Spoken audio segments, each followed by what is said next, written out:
Hi, you're listening to This Is Not Your Practice Life. I'm your host, Macy Renee, and we are going on a journey together, my friends. I'm a certified life and emotional intelligence coach. And if you really want to step into your highest self, there are a few non-negotiables you're going to have to learn, and I am just the person to help you do it. No matter your past, I'm here to help you create a more fulfilling future. So stick around with me. Not only will I teach you how to navigate your brain's daily mind drama, but I'll help you actually understand your mind, your emotions, why you do the things you do, and why others do the things they do. Most importantly, I'll help you build the self-awareness skills to create whatever results you want. It's never too late to change the trajectory of your life. After all, this is not your practice life. Hey, good morning and welcome back to another episode of This Is Not Your Practice Life podcast. My name is Macy and I am so happy you're joining me today. If this is your first time, welcome to the podcast. And if this is you returning once again, welcome back. I'm so happy to have you again and again and again. Okay, before I get into today's topic, I just want to remind you that starting today, if you're listening to this as soon as it releases on August 19th, there is a freebie starting today. And this freebie is you getting to be a part of my program, the Equipped Society, for free for 4 weeks. I am revamping and redoing all of the modules that exist in this program. I created the program in 2022, recorded a bunch of coaching modules to help the women in there build their foundational emotional intelligence skills. And they could go into the portal on demand 24/7 whenever they wanted and watch coaching that would help them raise their EQ. And then they could come get coaching live every single week. And I've been coaching live in that program every single week since 2022. I love this program. I love the women in it. I love teaching the foundational skills. But what I realized is that my audience does really well and my clients do really well when they get to show up to something live and I'm teaching in real time, like when they actually get to engage with me and engage with the content. So I have been wanting to re-record all of the modules in the Equipped Society for about a year, maybe a year and a half. And it came to me one day in the shower that instead of re-recording all of them and making an announcement that everything in the portal was brand new and the women could once again go into there and watch it, on demand whenever they wanted, I decided, you know what? I want to teach it live. I want to teach it live. I want to redo all of it. And I want to take my clients along for the ride. But not only my clients, I want to take my entire audience along for the ride. Any woman that wants to show up for the next 4 weeks. So that is starting today. And you can actually be a part of the first 4 weeks of this starting over, I should say, kind of like a rebrand, if you will. And there's a lot of surprises coming your way. So just stay tuned and make sure you're on my email list. Make sure you sign up for the freebie. And if you have any questions, you can DM me on social media or you can email me at coaching@macyrenee.com. Okay, coaching@macyrenee.com. Okay, let's talk about something that comes up for a lot of my clients that I want to bring your attention to in case you're doing this as well, so that you can start the process of working on it, okay? That is self-sabotaging the good that comes into your life. What I mean by this, if this is you, then you've probably said this phrase I'm about to say a time or two in your life, and that is, I'm just waiting for the other shoe to drop. I'm just waiting for the other shoe to drop. When my clients say this to me, what it tells me is that they've started to make changes in their life, changes that are bringing about results they're not used to. Okay, results they're not used to experiencing or results they're not used to getting. They are experiencing different things in their life that are bringing about joy, maybe happiness, peace, tranquility, all of the things that they have longed for or desired at some point in their life, but maybe felt far removed from. And as soon as they say something like, "It's going so good, I'm just waiting for the other shoe to drop," I know that the ultimate thing that is coming up for them is fear. Fear of losing everything good that they are currently experiencing. And the deeper thing about this, like the sneaky kind of thought process behind this, is I don't know how I'm going to handle what comes next if it doesn't continue to be on the track of good the way that it is right now. I don't know that I can handle it if it changes.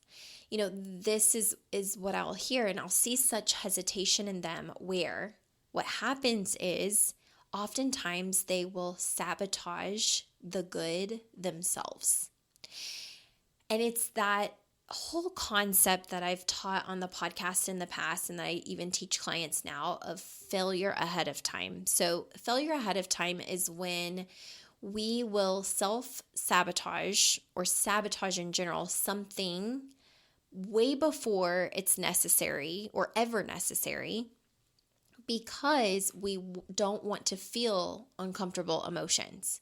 So we feel like if we go ahead and sabotage whatever good thing is in front of us before something else takes it from us, then it feels like to our brain we've done ourselves a favor. We prepared ourselves for this, because we think if we prepare ourselves for that down spiral, right, or that downfall, that downward emotion that doesn't feel good, that we'll be in more control. So this is such a mind game that we play with ourselves. It truly is a mind game. It's like, if things are going really good, I should probably prepare for the worst, or somehow just prime myself to expect the worst. So that way, whenever the worst happens, then I can say, oh, I knew this was going to happen. And then I can also protect myself from all of the feelings that come with it. And it's this really weird thing where we'll make ourselves actually feel uncomfortable, unpleasant emotions twice.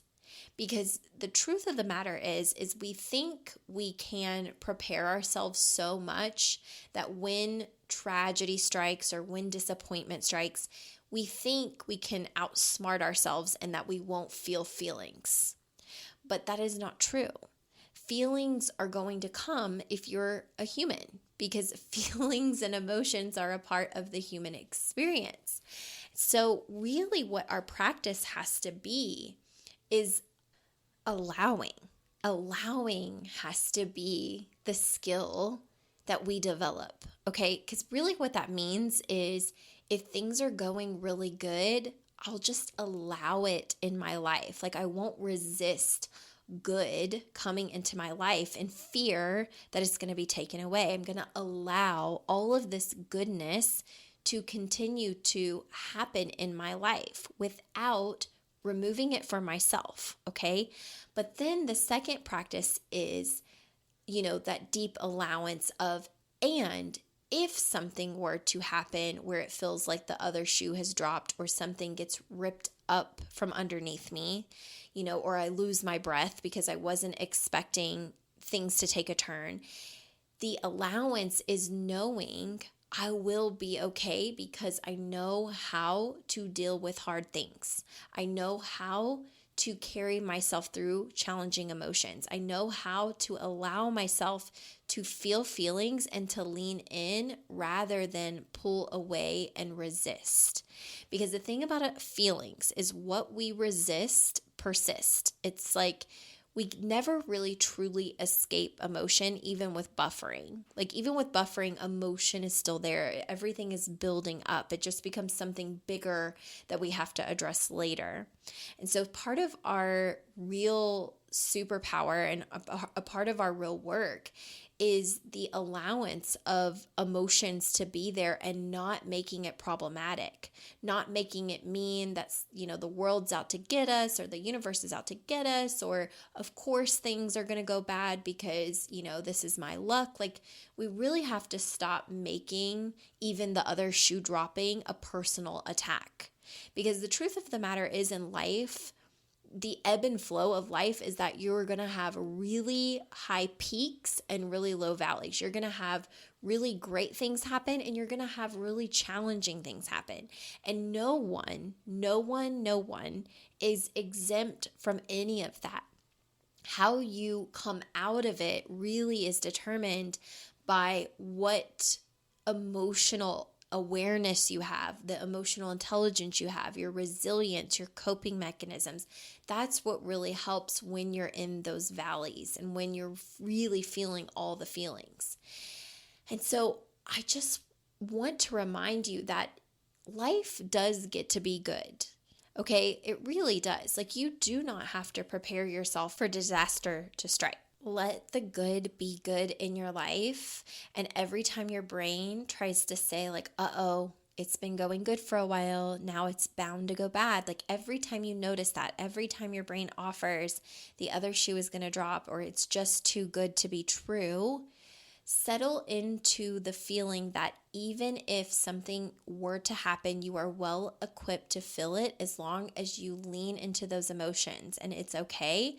But also lean into the safety of lean into the skill that it takes to just allow good in your life. And I realize that this is really hard because if you have come from a lot of hardship or trauma, or you've experienced, years and years of your brain collecting evidence that as soon as things are going good, something goes wrong, it does take practice to rewire what your brain is primed for, because it has a ton of evidence that when things are going good, it goes good for a certain period of time and then it all falls apart. And what you think about and what you're carrying in your mind, you make a reality. Like, our brains are so powerful. They're so powerful. Every thought that you have creates an emotion, which carries an energetic vibration, which puts things out into the world and energy out into the world. And oftentimes you create from that very energy. So when you are preparing for the worst, or you're preparing for something terrible to happen, and then something terrible happens, a lot of times it's because you've made yourself available for that more than you've made yourself available for the fact that things just get to be good without going wrong. So the last example I'm going to give you, and I know I've talked about this on the podcast, but it was probably years ago, is that a big belief in my family was always that bad things happen in threes. And it was such a core belief for me for so many years, because it's what I always heard my grandma and my great-grandma and even my mom and other family members saying as I grew up. It was like, bad things happen in threes, bad things happen in threes. I mean, that is what was literally ingrained into my little sponge brain as a kid. And so what that would often look like is something would happen that was inconvenient, like our refrigerator would go out and all the food would be spoiled. And so my grandma would be like, oh no, here we go. The fridge is out. Like, there's always something. It was like, there's always something. That's another limiting belief, or very strong belief that doesn't serve us, but something else is bound to go wrong. And then it would be like the tire on the car went flat. And as soon as that second thing would happen, my grandma would be like, oh my gosh, what's going to be number 3? Because bad things always happen in threes. And I can remember even as a kid anticipating the third thing. And oftentimes it would be something like, the TV goes out, or the washer stops working, or, the ice maker stops, something, whether big or small. And as soon as the third thing would happen, my grandma would go up. She goes, I guess we're good. We've met our quota. Bad things always happen in threes, but we've met our third thing. And so we're good. And then miraculously, nothing would happen after the third thing. And this was truly what I believed. And so very early on in my college years, every time one thing would go wrong, I'd prepare myself for the second thing to go wrong. And then when the second thing would go wrong, I'd prepare myself for the third thing to go wrong. And then after the third thing would go wrong, I'd feel relief that nothing more could possibly happen because we had reached our quota. Okay? And when I started doing coaching work and mindset work and personal development work, and I learned the power of our thoughts, and that thoughts become things, and what you focus on grows, and how strong our energy really is based on what we consciously repeat over and over and over again, and even subconsciously, then it made sense of why bad things always happened in threes. And it was because there was so much evidence in my brain, but also so much evidence in my family members' brains where they had collected that bad things happened in threes. And the secondary belief was that as soon as you would reach the third thing, nothing else would happen. And so that was essentially the thoughts and the energy that we were constantly putting out, preparing ourselves to be met with three very inconvenient or sometimes challenging things. And what it did was confirm and strengthen a belief that we didn't even want, that wasn't even serving us. And so when I realized this, I consciously made the decision from that point forward that I was going to stop believing bad things happened in threes. And so now when something inconvenient happens, I don't ever allow my brain to start looking for the second and third thing. I just go to work on problem solving through the first inconvenience and do not make myself available for any more inconveniences. And if another inconvenience happens, I trust myself that I will then problem solve through that one as well. Okay, that I don't need to hold this energetic vibration of expecting the worst. So when I hear clients say, my life is going so good, I can see that all the work that I've been doing on myself is really working, but that also scares me because I just feel like the other shoe's going to drop or something is going to go wrong.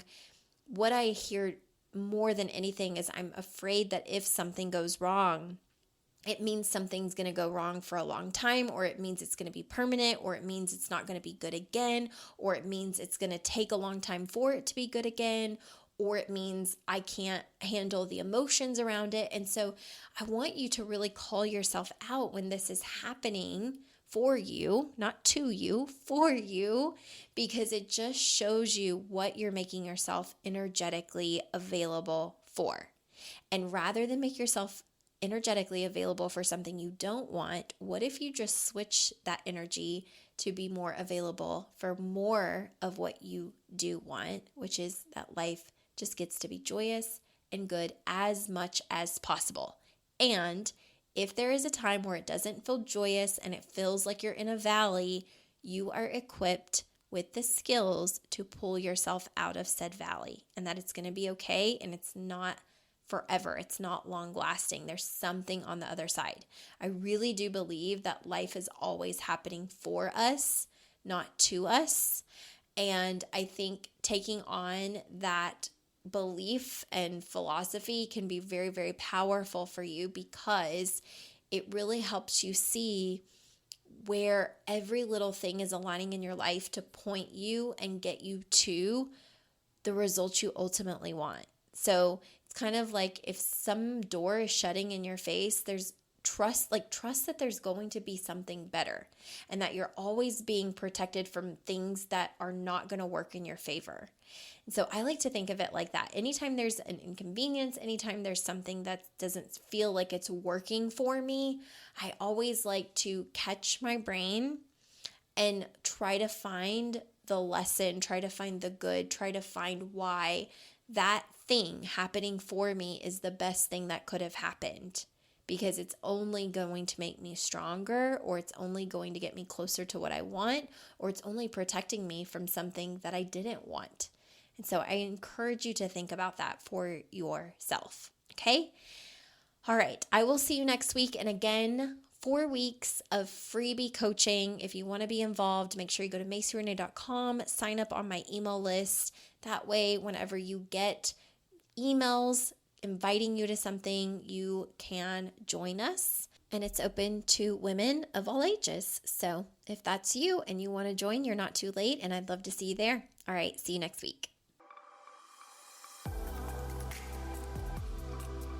Hey there. Thank you so much for joining me on today's episode of This Is Not Your Practice Life podcast. If you'd like to connect on social media, you can find me on both Instagram and Facebook at Macy Renee Coaching. And if you want to stay up to date on all of my offers, announcements, and inspirational emails, you can join my email list at MacyRenee.com. In addition, if there's a way that I can further support you in your coaching journey, you can schedule a free 60-minute consult at MacyRenee.com anytime you want so we can discuss the best options for you. I look forward to seeing you next week, and I hope you have an amazing day. Bye.